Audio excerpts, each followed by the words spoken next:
Hello guys जे welcome back to back my YouTube channel. दोस्तों स्वागत है आज के एक अगली नई वीडियो में। दोस्तों आज हम बात करेंगे, आप लोग देखेंगे सी टेट में जो ईवीएस पोर्शन है इसका सभी आज हम पूरे 300 प्रश्नों की श्रृंखला लेकर आए हैं। और 300 प्रश्न में जितने भी प्रश्न हैं दोस्तों ये सभी विगत वर्ष परीक्षा में प्रीवियस ईयर से आए हुए प्रश्न हैं। दोस्तों ये पीपीटी बनाने में काफ़ी समय लगा है। ये ऐसे प्रश्न हैं कि जितने भी प्रश्न हैं सभी रिपीटेड प्रश्न हैं, एक बार दो बार परीक्षा में पूछे गए हैं। सभी प्रश्नों को आप देखेंगे, देखने के बाद आपको इस प्रश्नों से आने वाले परीक्षा में ज़रूर से ज़रूर प्रश्न मिलेंगे दोस्तों। तो चलिए आज के वीडियो को स्टार्ट करेंगे। वीडियो स्टार्ट करने से पहले आपसे रिक्वेस्ट करेंगे कि चैनल पर नए हैं तो चैनल को ज़रूर से ज़रूर सब्सक्राइब कर लीजिए और वीडियो अच्छे लगे तो दोस्तों लाइक करिए और दोस्तों के साथ शेयर करिए। मेरा ये ध्येय है कि ये वीडियो आप जैसे लोगों की तैयारी करने वाले जितने लोग हैं सभी के पास आपके थ्रू ये वीडियो पहुँचे। चलिए सबसे पहला प्रश्न देखते हैं कि पेड़ में छेद करने वाले पक्षी को क्या कहते हैं। तो पेड़ में छेद करके घोंसला बनाने वाला जो पक्षी है वो कठफोड़वा है। क्या दोस्तों? कठफोड़वा, याद रखिएगा कठफोड़वा होता है। आगे देखते हैं बेरमा कहाँ का भोजन है। तो बेरमा एक त्रिपुरा का प्रसिद्ध भोजन है। हम ज़्यादा इस पर डिस्कशन नहीं करेंगे, केवल प्रश्न उत्तर को देखेंगे। ठीक, आगे देखते हैं नक्काश रहित हाउस बोट कहलाते हैं डोंगे। जो नक्काश रहित हाउस बोट होते हैं उसे हम लोग डोंगे कहते हैं। जो देखेंगे दोस्तों ये आपके केरल और जम्मू कश्मीर में सबसे ज़्यादा ये नाव डोंगे चलती हैं। जो अपने यहाँ भी इसे हम नाव का रूप देते हैं, इन्हें डोंगे बोलते हैं। नक्काश रहित डोंगे होते हैं, हाउस बोट होते हैं, इनको डोंगे बोलते हैं। लद्दाख की चंगम्पा जनजाति याक के बालों की पत्तियों से टेंट बनाते हैं, जिसे क्या कहते हैं? इससे हम लोग दोस्तों रैवो बोलते हैं। क्या बोलते हैं? रैवो। लद्दाख की एक चंगम्पा जनजाति है जो याक के बालों से वो बनाती है, क्या बनाती है? टेंट बनाती है, इसे हम रैवो बोलते हैं। चलिए आगे देखते हैं बांस के कोपल और मुमोज किस राज्य के प्रसिद्ध हैं। तो याद रखिएगा बांस के कोपल हो गया और मुमोज यह नागालैंड का प्रसिद्ध है, नागालैंड के लिए प्रसिद्ध है। याद रखिएगा नागालैंड में सांप का भोजन भी प्रसिद्ध है। याद रखिएगा सांप का भोजन भी नागालैंड में बनता है। आगे देखेंगे लाल चींटी की चटनी किस राज्य के लिए प्रसिद्ध है। तो लाल चींटी की जो चटनी है वह छत्तीसगढ़ राज्य के लिए प्रसिद्ध है। आगे देखते हैं सरसों के तेल में बनी हुई मछली प्रसिद्ध है। तो जम्मू कश्मीर में सरसों के तेल में बनी हुई मछली मिलती है, या सरसों के तेल में जम्मू कश्मीर में मछली बनाई जाती है। जबकि नारियल के तेल में बनी हुई समुद्री मछली गोवा में प्रसिद्ध है। गोवा या आपका केरल भी रहे तो आप दोनों को देखिएगा, गोवा और केरल दोनों राज्यों में नारियल के तेल में तली हुई मछली खाई जाती है। आगे देखते हैं सहजन के फूल खाना पसंद करते हैं। सहजन की सब्जी या सहजन का फूल महाराष्ट्र में प्रसिद्ध है। कचनार के फूल कहाँ है? तो दोस्तों उत्तर प्रदेश में प्रसिद्ध है। उत्तर प्रदेश में कचनार के फूल की सब्जी बनाई जाती है। आगे देखते हैं ढोकला कहाँ का प्रसिद्ध भोजन है। तो गुजरात का प्रसिद्ध भोजन ढोकला कहलाता है। एस्किमो जनजाति के निवास स्थान को इग्लू कहते हैं। क्या कहते हैं दोस्तों? इग्लू कहते हैं। ये भी पॉइंट आप देखेंगे। आगे देखते हैं केले के फूलों की सब्जी किस राज्य में खाई जाती है। तो केले के फूलों की सब्जी केरल राज्य में खाई जाती है। कहाँ पे दोस्तों? केरल राज्य में। अविवल जिसे हम लोग मिश्रित सब्जी कहते हैं, ये कहाँ पे खाई जाती है? तो केरल राज्य में खाई जाती है। अविवल सब्जी या मिश्रित सब्जी इसे बोलते हैं। आगे देखेंगे एक शब्द है हवेली। हवेली क्या होता है? तो याद रखेगा इनका निर्माण राजाओं द्वारा होता है और यह देखने में बहुत बड़े और अधिक कमरों वाले होते हैं।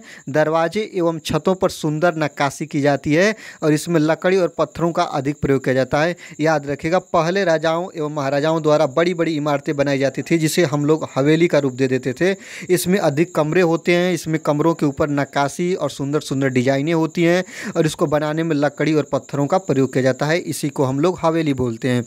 आगे देखते हैं खिरगिज जनजाति का ग्रीष्मकालीन आवास क्या कहलाता है। तो यूर्त कहलाता है। क्या कहलाता है दोस्तों? यूर्त कहलाता है जो खिरगिज जनजाति है। आगे देखते हैं जो काफ़ी रिपीटेड प्रश्न हर बार पूछता है कि बांस के मजबूत खंभों पर ज़मीन से लगभग 3 से 3.5 मीटर, जिसे आप लोग 10 से 12 फीट कहते हैं, जो समान कमरे की ऊंचाई इतनी ऊंचा घर बना होता है, जो कहाँ पे बनता है दोस्तों? असम राज्य में। यहाँ पे बहुत ज़्यादा बारिश होती है और घरों को डूबने से बचाने के लिए जो 10 से 12 फीट की जो बांस होती है, बांस के ऊपर घर बनाई जाती है। तो किस राज्य में बनाई जाती है? या असम राज्य में बनाई जाती है। चलिए आगे देखते हैं पत्थर एवं लकड़ी से बने ढालू छतों वाला घर कहाँ होता है, तो मनाली में होता है, जो कि हिमाचल प्रदेश का हिस्सा है। आप देखिएगा क्यों बनाया जाता है, क्योंकि वहाँ पे जब बर्फबारी होती है तो ढालू घर रहेगा तो उसके ऊपर बर्फ़ नहीं टिकेगा, नीचे चलाएगा, इसीलिए ढालू घर बनाए जाते हैं मनाली हिमाचल प्रदेश में।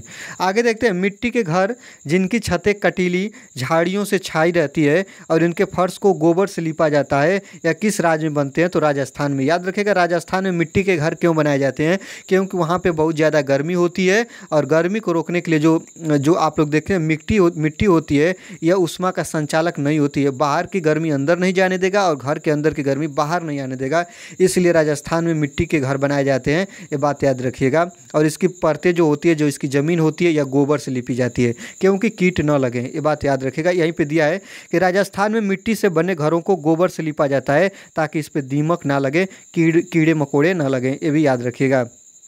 आगे देखते हैं, सबसे बड़ी आंखें किस स्तनधारी प्राणी की है, तो हिरण की है, याद रखिएगा। बात करेंगे हिरण की, ये स्तनधारी की, तो आप लोग ये भी बात याद रखिएगा, स्तनधारी प्राणी वे कहलाते हैं जो बच्चों को जन्म दें और उसे स्तनपान कराएं अर्थात दूध पिलाएं, उसे हम लोग स्तनधारी कहते हैं।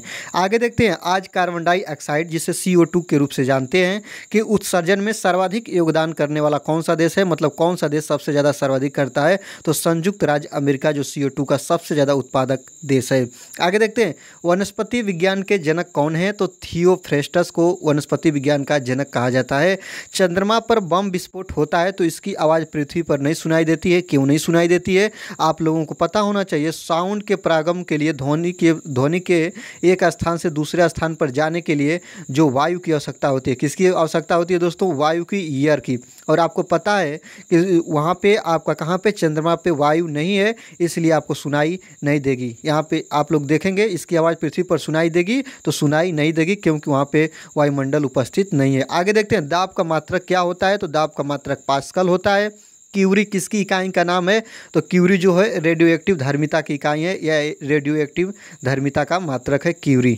आगे याद रखेंगे, किस रंग का तरंग दैर्घ्य सबसे कम होता है, तो सबसे कम तरंग दैर्घ्य बैगनी का होता है और सबसे अधिक जो तरंग दैर्घ्य होता है वो लाल रंग का होता है, ये भी बात याद रखिएगा। आगे देखते हैं, सेकेंड पेंडुलम का आवर्तकाल क्या होता है, तो जो सेकेंड पेंडुलम होता है इसका आवर्तकाल प्यारे 2 सेकंड का होता है। आगे देखते हैं, कार्य का मात्रक क्या है, तो कार्य का मात्रक जूल है, ये भी याद रखिएगा। और प्रकाश वर्ष किसकी इकाई है, तो प्रकाश वर्ष दूरी की सबसे बड़ी इकाई है, ये भी याद रखिएगा, याद रखेंगे, प्रकाश वर्ष दूरी की इकाई है। नारियल से बना हुआ टेपियोका कहाँ पे खाया जाता है, नारियल की बात आ गई, केरल के साथ जाइएगा, केरल में जो नारियल से बना हुआ टेपियोका होता है उसका सेवन करते हैं लोग। ऐसा कौन सा पक्षी है जो अपनी गर्दन 360 डिग्री पर घुमा सकता है, तो वह उल्लू है। कौन है दोस्तों, उल्लू है, जो कि 360 डिग्री पर घुमाता है। अधिकतर 350 डिग्री भी लिखा हुआ मिल जाएगा, तो आप इसे भ्रमित नहीं होइएगा, क्योंकि 360 डिग्री कोई अपने गर्दन को नहीं घुमा सकता है, लेकिन NCERT में इसका वर्णन है, तो आप इसी के साथ जाइएगा। 360 डिग्री घुमाने वाला जो पक्षी है वो आपका उल्लू है। आगे देखते हैं, ऐसा पक्षी कौन सा है जो अपनी गर्दन झटके से घुमा सकता है, काफ़ी इंपॉर्टेंट, कई बार प्रश्न बना है, वह मैना है, जो कि अपनी गर्दन को झटके से घुमा सकती है, मैना पक्षी। लुइस ब्रेल जो कि फ्रांस से रहने वाले हैं, जो एक मनोवैज्ञानिक हैं, जो किस लिपि का विकास किए हैं, तो ब्रेल लिपि का।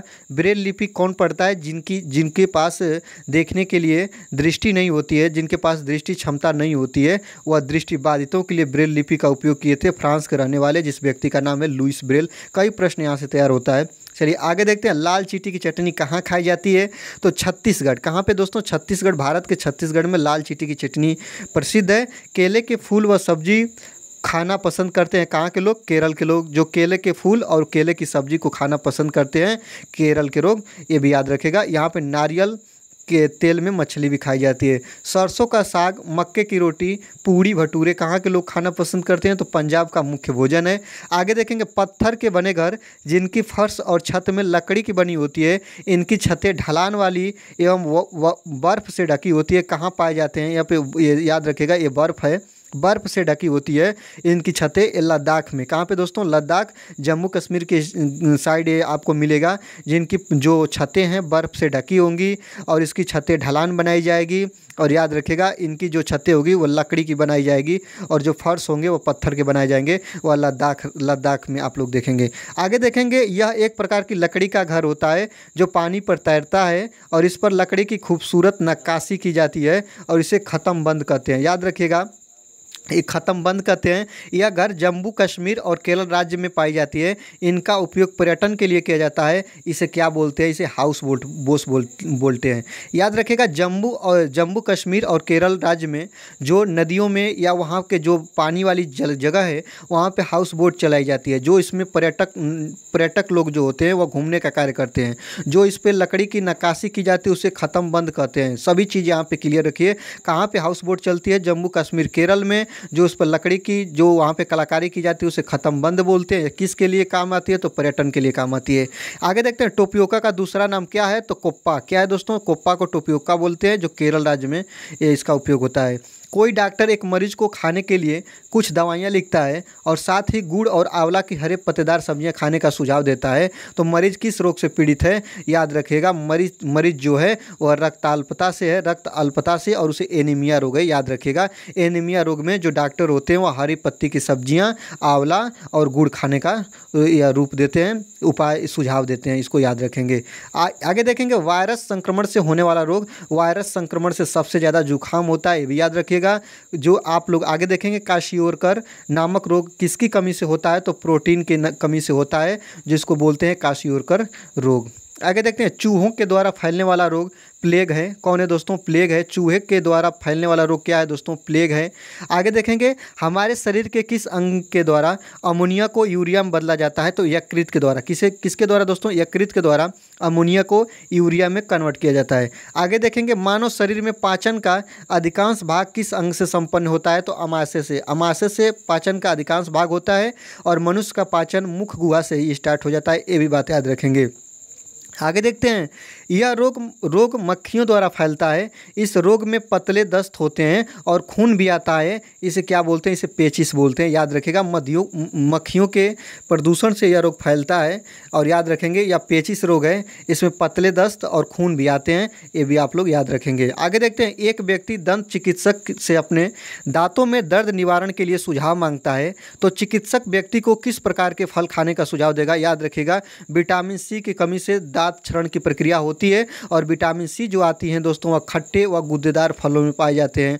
और याद रखिएगा, वह डॉक्टर जो होगा उसे विटामिन सी जैसे फलों को खाने के लिए सुझाव देगा। यदि गांव में किसी महिला के गले की ग्रंथि में असाध्य रूप से वृद्धि हो गई है तो इस महिला को किस तत्वों की कमी है? याद रखिएगा, इसी को बोलते हैं घेघा रोग, जो गले में पाया जाता है। जो गले का एक विकसित एक भाग बहुत ज़्यादा विकसित हो जाता है और याद रखिएगा यह आयोडीन की कमी से होता है। किसके कमी से होता है? तो आयोडीन की कमी से होता है, जिसको आई से दर्शाते हैं। ये भी बात याद रखेगा। ये सभी रिपीट प्रश्न हैं। ये प्रश्न यूपी सीटेट में पूछे गए हैं। यूपी टेट के लिए भी ये इंपॉर्टेंट है, इसको भी आप ध्यान देते रहिएगा। आगे देखते हैं, जीवाणु जनित रोग है। तो जो कोड है, निमोनिया है, तपेदिक है, ये सभी जीवाणु जनित रोग हैं। अगर किसी भोजन में कार्बोहाइड्रेट और वसा की अधिकता होगी तो उसको क्या हो सकता है? तो उस व्यक्ति को मोटापा हो सकता है। याद रखिएगा, अगर कोई व्यक्ति कार्बोहाइड्रेट और वसा वाले युक्त भोजन को प्रयोग कर रहा है तो ज़्यादा से ज़्यादा उसके अंदर फैट बढ़ेगी, अर्थात वो मोटा व्यक्ति जल्दी से जल्दी हो जाएगा। चलिए, ये भी प्रश्न बनता है। आगे देखते हैं, वसा की कमी से होने वाले रोग प्रमुख लक्षण कौन सा है? तो याद रखिएगा, वसा की कमी से होने वाला जो रोग होता है वह हार्मोनिक असंतुलन होता है। क्या दोस्तों? और हार्मोनिक असंतुलन होता है, इसको याद रखेंगे। आगे देखते हैं, दूध से प्राप्त प्रोटीन बहुत सारे कार्यों से मिलकर बना होता है। यह इकाइयाँ कहलाती है अमीनो अम्ल। क्या कहलाती है दोस्तों? अमीनो अम्ल। जो दूध से प्राप्त प्रोटीन होते हैं, इसकी इकाई जो होती है उसे हम लोग अमीनो अम्ल का नाम देते हैं। आगे देखते हैं, कौन सा रोग विटामिन की कमी से नहीं होता है? तो हैजा। कौन नहीं होता है दोस्तों? हैजा, जो दूषित जल के सेवन से होता है, ये याद रखेंगे। आगे देखते हैं, किसी व्यक्ति के मसूड़ों से खून आता है, उसके मांसपेशियां और जोड़ों में भी दर्द रहता है, उसको डॉक्टर रसीले खट्टे फल, अमरूद, आंवला आदि खाने की सलाह देते हैं। यह व्यक्ति किस बीमारी से ग्रसित है? तो बेरी रोग से विकसित है। किससे दोस्तों? बेरी रोग, जो विटामिन सी की कमी से स्कर्वी और बेरी रोग आदि होते हैं, ये याद रखेंगे आप लोग। चलिए आगे देखते हैं, एक मनुष्य को भोजन में केवल दूध, अंडे तथा रोटी दिया जाता है, वह सामान्यतः रोगी हो सकता है स्कर्वी रोग का। जो दूध, अंडे और रोटी में स्कर्वी रोग से लड़ने की सबसे ज़्यादा उपयुक्त क्षमता होती है। ये प्रश्न बना है दोस्तों, इसीलिए आप लोगों के लिए मैं ये वन लाइनर में समय बचाने के लिए आपके लिए प्रस्तुत कर रहा हूँ। आगे देखेंगे, पेट में भोजन को पचाने के लिए निम्न में से किसकी सर्वाधिक आवश्यकता होती है? तो एंजाइम की होती है। किसकी होती है दोस्तों? एंजाइम अपना मुख्य रोल अदा करता है भोजन पाचन में। आगे देखते हैं, सूखा रोग किसकी कमी से होने वाला प्रमुख रोग है? कार्बोहाइड्रेट और प्रोटीन। याद रखिएगा, इसके कमी से रिकेटस सूखा रोग होता है, याद रखेंगे। निम्न में से कौन सा युग्म में विषाणु जनित बीमारी से संबंधित है? पीलिया, चेचक, एड्स, रेबीज, ये सभी विषाणु रहित रोग हैं, ये आप लोग याद रखेंगे। विषाणु जनित रोग हैं, ये भी याद रखेंगे। आगे देखते हैं, मलेरिया रोग किससे होता है? तो मलेरिया रोग जो होता है वो मच्छर काटने से होता है, याद रखिएगा। मलेरिया रोग जो होता है प्लाज्मोडियम फालिस्फेरम से होता है, याद रखिएगा। किससे होता है? तो प्लाज्मोडियम फालिस्फेरम से होता है। आगे देखेंगे, डेंगू रोग का वाहक जो होता है एंडीज मच्छर होता है। डेंगू रोग जो होता है एंडीज मच्छर के काटने से होते हैं। आगे देखते हैं, पंछाव उत्तक प्राणियों के शरीर में कहाँ मिलते हैं? तो श्वसनिका में मिलते हैं। कहाँ मिलते हैं? श्वसन तंत्र में मिलते हैं पंछाव उत्तक। आगे देखते हैं, धूम्रपान से होने वाला प्रमुख रोग कैंसर, जो फेफड़ों का कैंसर होता है वह धूम्रपान से होता है। आगे देखेंगे, नशीले पदार्थ के सेवन से होता है। आगे देखते हैं, विटामिन ए की कमी से होने वाला रोग है रतौंधी। विटामिन ए का रासायनिक नाम रेटिनॉल होता है, ये भी याद रखेगा। विटामिन ए उपयुक्त मात्रा में अनार से और आपके गाजर से प्राप्त होते हैं। आगे देखते हैं, इस बीमारी की दवाई सिनकोना नामक पेड़ की छाल से बनाई जाती है। इस बीमारी को दूर करने के लिए तालाबों जलाशयों की मछलियां पाली जाती है। यह बीमारी है मलेरिया, याद रखिएगा। मलेरिया जो एक प्रकार का बुखार है, जो सिनकोना वृक्ष के छाल से इसकी दवा बनाई जाती है, ये भी आप लोग याद रखेंगे। आगे देखते हैं, रक्त की जाँच द्वारा किसकी उपस्थिति मलेरिया की पहचान होती है? तो जो रक्त की जांच की जाती है उसमें क्या जांच किया जाता है दोस्तों? लाल रक्त कोशिका को आरबीसी जांच की जाती है, रेड ब्लड कॉर्पोरेशन आरबीसी जांच की जाती है। और उसमें मलेरिया परजीवी, जो मलेरिया परजीवी होता है जिसको हम लोग बोलते हैं प्लाज्मोडियम, इसकी जाँच की जाती है। अगर यह आरबीसी में इसकी मात्रा होगी तो उसके अंदर क्या होगा? मलेरिया की पहचान यही होती है कि यह रक्त के अंदर प्लाज्मोडियम की जांच की जाती है आरबीसी के अंदर, और यही होती है मलेरिया का जो जीवाणु होता है उसकी जांच इसी के द्वारा की जाती है। आगे देखते हैं, यह देखा गया है कि पाचन क्रिया बाहर की अपेक्षा अमाशय के अंदर अधिक तेज़ी से होती है। क्यों? क्योंकि याद रखिएगा दोस्तों, अमाशय के अंदर भोजन का मंथन होता रहता है और उसकी सतह पर क्षेत्रफल बढ़ जाता है और एंजाइम की क्रिया बहुत तेज़ होती है, इसलिए भोजन की प्रक्रिया पचना स्टार्ट हो जाती है। तो बाहर की अपेक्षा जो अमाशय के अंदर होता है भोजन बहुत तेज़ी प्रक्रिया से पचना स्टार्ट हो जाता है। आगे देखते हैं, किस विटामिन की कमी से रक्त का बहना रुकता है? तो विटामिन के की कमी से रक्त का, याद रखेगा, अगर विटामिन के की कमी है तो रक्त जल्दी आपके कट पीट जाने के कारण नहीं रुकेगा, याद रखेगा। विटामिन के की कमी से रक्त बहना नहीं रुकता है। अस्थमा बीमारी किसकी है? तो सांस की बीमारी है, जिसको हम लोग अस्थमा बोलते हैं, ये भी प्रश्न बना हुआ है। आगे देखते हैं, किस गैस की गहन संलग्नता हीमोग्लोबिन से होती है? याद रखिएगा, CO, जिसे कार्बन मोनोऑक्साइड कहते हैं, जो हीमोग्लोबिन के साथ बहुत तेज़ी से अभिक्रिया करता है, जिससे इसको हम लोग बोलते हैं विषैली गैस भी बोलते हैं। और इसकी मात्रा जब शरीर के अंदर ब्लड में घुल जाती है तो आदमी की मृत्यु तक हो सकती है, याद रखिएगा। दम घुटना, ये सभी चीज़ें CO की उपस्थिति से होती है। कौन से शब्द आपस में निकट रूप से संबंधित हैं? जो मच्छर होता है दोस्तों वह मलेरिया से फैलता है, और एनीमिया जो होता है रक्त की कमी से फैलता है। रक्त के अंदर लौ जिसको यफ्फी बोलते हैं, जब यफ्फी की मात्रा कम हो जाएगी तो वह व्यक्ति के अंदर एनीमिया आएगी। और मच्छर, याद रखिएगा, मच्छर की बात करा तो मच्छर जो होता है मलेरिया जो होता है वो मच्छर के काटने से फैलता है। आगे देखते हैं, निम्न में से रोगों का वह समूह जो मच्छरों से फैलता है, याद रखिएगा। डेंगू जो मच्छरों के काटने से, मलेरिया मच्छरों के काटने से, और चिकनगुनिया मच्छरों के काटने से फैलता है, ये भी प्रश्न बना है दोस्तों। निम्नलिखित में से किस विटामिन का रासायनिक नाम साइनोकोबालामीन है? तो B12 को साइनोकोबालामीन बोलते हैं, जो विटामिन है, याद रखेंगे। आगे देखते हैं, निदान के पश्चात कोई डॉक्टर रोगी से यह कहता है कि उसके खून में हीमोग्लोबिन की कमी है, उस रोगी को आयरन की कमी हो पूरा करने के लिए क्या क्या खाना चाहिए? याद रखिएगा, सबसे इम्पॉर्टेंट, लगभग जो विगत वर्ष में परीक्षा अटेंड किए होंगे उनको ये प्रश्न मिला होगा, बहुत बार पूछता है। याद रखिएगा, शरीर के अंदर रक्त की मात्रा को पूरा करने के लिए आंवला, हरे पत्तेदार सब्जियां और गुड़ की मात्रा सबसे ज़्यादा, यह रक्त की अल्पता को दूर करती है, रक्त की कमी को दूर करती है, ये बात याद रखिएगा। हीमोग्लोबिन को सबसे कम समय में ज़्यादा मात्रा करने के लिए आंवला का प्रयोग, हरी पत्तेदार सब्जियों का प्रयोग और गुड़ का प्रयोग आप लोग करेंगे। आगे देखते हैं, पोलियो होता है दूषित जल और भोजन से पोलियो होता है। विटामिन सी की कमी से होने वाली बीमारी का नाम स्कर्वी रोग है।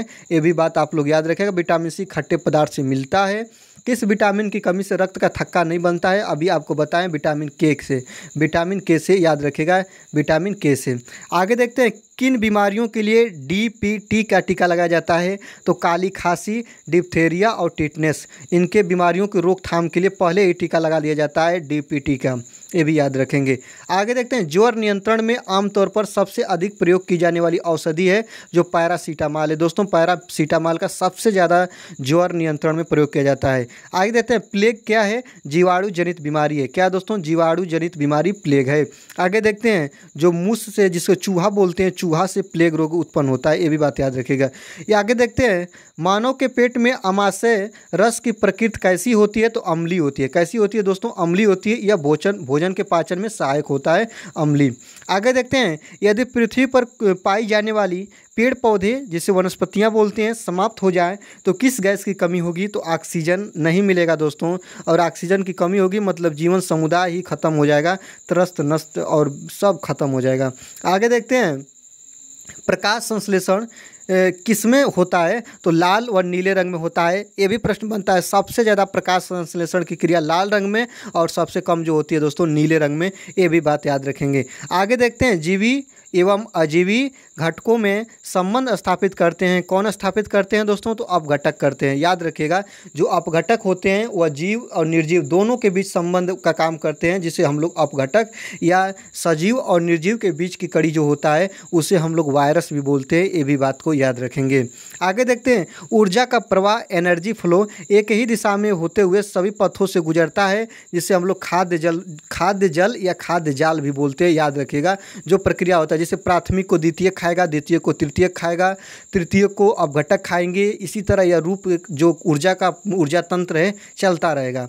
आगे देखते हैं, राष्ट्रीय पर्यावरण अभियांत्रिकी शोध संस्थान कहाँ पे स्थित है दोस्तों? तो नागपुर में है। ये भी बात याद रखेंगे। आगे देखते हैं, विश्व पर्यावरण दिवस कब मनाया जाता है? 5 जून को। प्रत्येक वर्ष की 5 जून को विश्व पर्यावरण दिवस के रूप में मनाया जाता है। देश की प्राकृतिक पूंजी, जिसे नेचुरल कैपिटल में सम्मिलित किए जाते हैं, तो याद रखिएगा, वन हो गया, जल हो गया, खनिज हो गया, या देश की प्राकृतिक पूंजी कही जाती है। किसी देश की प्राकृतिक पूंजी वहाँ की वन, जल और खनिज संपदा को कहते हैं।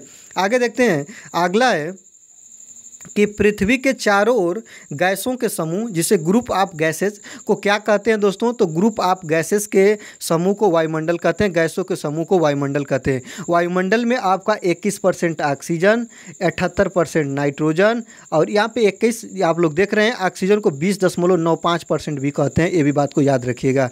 और 0.34% आपका CO2 कार्बन डाइऑक्साइड गैस, और 0.93% आपका आर्गन, ये वायुमंडल के प्रमुख गैस होती हैं। वह कार्य जो पेड़ पौधों का नहीं है, तो पेड़ पौधों का कौन सा कार्य नहीं है? वायु का प्रदूषण। वायु का प्रदूषण मतलब प्रदूषण पेड़ पौधे नहीं फैलाते हैं। पेड़ पौधे आपको ऑक्सीजन देंगे, लकड़ी देंगे, औषधि देंगे, घर निर्माण के लिए लकड़ी देंगे, फर्नीचर के लिए लकड़ी देंगे, ये सभी पेड़ों के काम हैं। लेकिन वायु प्रदूषण, वायु को प्रदूषित करना पेड़ का कार्य नहीं है। वायु को प्रदूषित न करके वायु को संतुलित करते हैं। ये बात को याद रखेंगे। आगे देखते हैं, किस ग्रह को पृथ्वी का जुड़वा ग्रह कहा जाता है? शुक्र को। शुक्र को पृथ्वी का जुड़वा ग्रह, चमकीला ग्रह, भोर का तारा, सभी शुक्र को कहा जाता है। ये बात याद रखेंगे। मच्छर के लार्वा में कौन सी मछली खाती है? तो मच्छर के लार्वा को गम्बूजिया मछली खाती है। याद रखिएगा, जब कहीं भी तालाबों में मच्छरों की संख्या बहुत ज़्यादा हो जाए तो वहाँ पे याद रखिएगा, जो मच्छर जो होते हैं तालाब के ऊपरी लेयर पे बैठते हैं, जो इन मच्छरों के खाने का काम गम्बूजिया मछली करती हैं। वहाँ पे केरोसिन का तेल या गम्बूजिया मछली को छोड़ा जाता है। ये बात याद रखेंगे। विश्व के प्रमुख खाद्यान्न फसल कौन सी है? तो विश्व की प्रमुख खाद्यान्न फसल गेहूं है। और विश्व की सबसे पहली फसल कौन सी है? तो जौ है। और विश्व में जो चावल सबसे ज़्यादा उत्पादक देश है तो आपका चीन है। ये भी बात को याद रखेंगे। चावल और गेहूं में सबसे ज़्यादा कौन सा तत्व पाया जाता है? तो कार्बोहाइड्रेट की मात्रा सबसे ज़्यादा पाई जाती है। जो कार्बोहाइड्रेट होता है तुरंत भोजन को, तुरंत आपके लिए एनर्जी प्रदान करने वाला यह आपका एक प्रोटीन है। विटामिन है।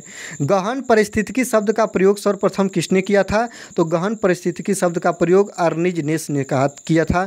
पृथ्वी के चारों ओर गैसों के समूह को क्या कहते हैं? अभी बताया हूँ, वायुमंडल कहते हैं।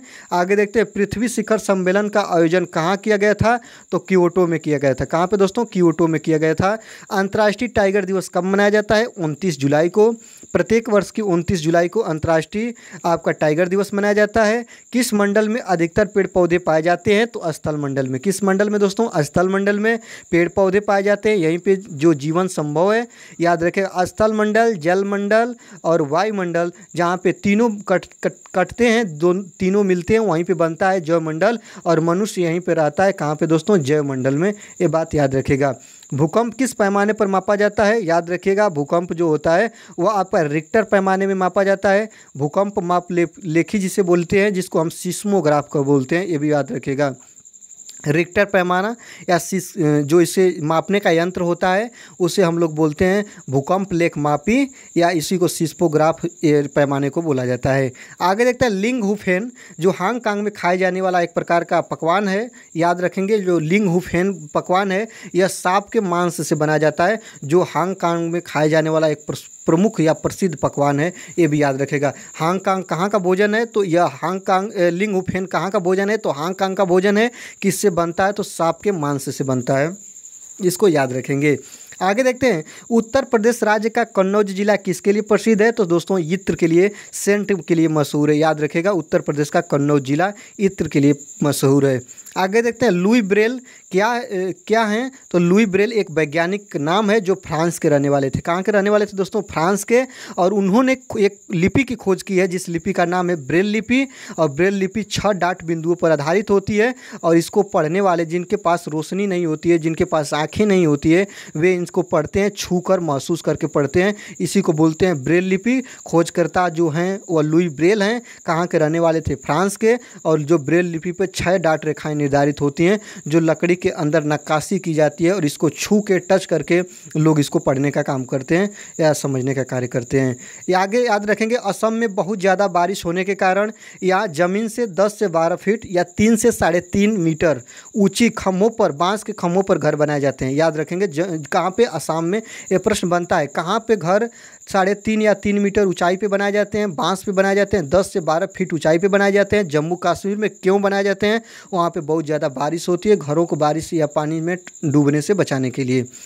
हिमाचल प्रदेश के मनाली में पत्थर तथा लकड़ी के घर बनाए जाते हैं। ये भी बात को याद रखेंगे। आगे देखते हैं, राजस्थान में मिट्टी के जो घर होते हैं उनकी दीवारें मोटी और छत कटीली होती हैं, क्योंकि वहाँ पे बहुत ज़्यादा गर्मी होती है। और यहाँ पे इसकी जो तली होती है, जो इसका समतल पृष्ठ होता है जहाँ पे लोग रहते हैं, उसको गोबर से लिपने का कार्य करते हैं कीटों से बचाने के लिए। ये बात याद रखिएगा। जो दीवारें मोटी क्यों बनाई जाती है? क्योंकि अंदर की उष्मा बाहर ना जाए, बाहर की उष्मा अंदर ना आए, क्योंकि वहाँ पर रेत बहुत ज़्यादा है, गर्मी वहाँ पर बहुत ज़्यादा पड़ती है। आगे देखते हैं, जम्मू कश्मीर में चाय को क्या बोला जाता है? जम्मू कश्मीर में चाय को कहवा बोला जाता है। याद रखिएगा, इसको बनाने के लिए इसमें बादाम डाला जाता है। और यहाँ का एक प्रसिद्ध पेय पदार्थ है कहवा, जिसको चाय को जम्मू कश्मीर में क्या बोला जाता है? कहवा बोला जाता है। ये बात याद रखेगा। और असम में चाय सबसे ज़्यादा उत्पादन असम में होता है, ये बात को याद रखेंगे। आगे याद करेंगे, बल्लम एक प्रकार की नाव है। बल्लम क्या है दोस्तों? तो बल्लम एक प्रकार की नाव है जो लकड़ी से बनी होती है। किससे बनी होती है दोस्तों? लकड़ी से बनी होती है, नाव है बल्लम, जो कहाँ पर चलती है दोस्तों? केरल में चलती है। याद रखिएगा, ऐसे कम समय में ज़्यादा चीज़ों को कवर करिए। बल्लम एक प्रकार की नाव जो लकड़ी की बनी होती है, कहाँ चलती है दोस्तों? केरल में चलती है।